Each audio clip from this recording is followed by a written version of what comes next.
के मंत्रिमंडल में लिया है, तो मैं उनका शुक्रिया अदा करता हूँ, उनको धन्यवाद देता हूँ।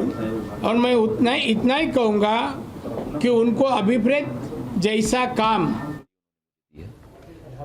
पूरी लगन से, पूरी निष्ठा से और पूरी क्षमता से इस जिम्मेदारी को निभाने की मैं कोशिश करूँगा। और मुझे आशा है कि जो अपेक्षाएं हैं उन अपेक्षाओं पर मैं खड़े उतरूँ, मेहनत मशक्क़त और उसी भाव के साथ कार्य करूंगा जिस तरीके से मैंने पिछले 15-20 साल जनसेवा में कार्य किया है। एयर इंडिया के डिसइन्वेस्टमेंट सबसे बड़ा अभी उस पर थैंक यू।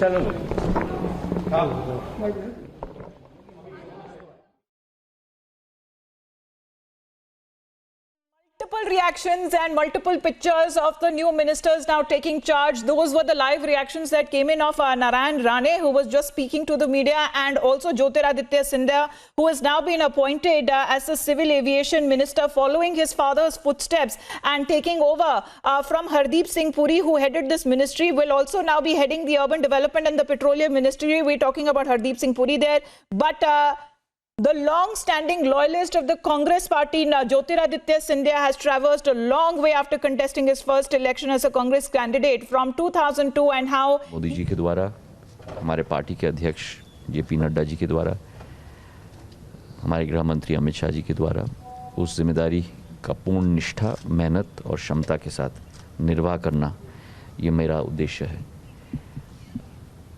जो भी क्षमताएं मेरी हैं, पिछले 20 सालों का अनुभव है, उसके आधार पर, उनकी अपेक्षाओं पर मैं खड़े उतर पाऊं, यही मेरा एक संकल्प है। ये एक युवा कैबिनेट कही जा रही है और आप एक युवा चेहरा, निश्चित तौर पर ये भी एक जो बड़ा फैक्टर रहेगा।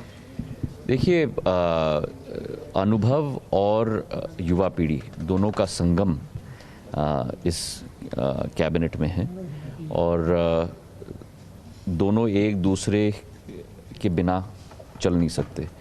अनुभव की भी ज़रूरत है, युवाओं की भी ज़रूरत है और दोनों की क्षमताओं को प्रधानमंत्री जी के नेतृत्व में राष्ट्र की सेवा में उत्पन्न करना, यही हमारी कोशिश रहेगी। पक्ष कह रहा है कि पूरे मंत्रिमंडल के ओवरऑल थैंक यू।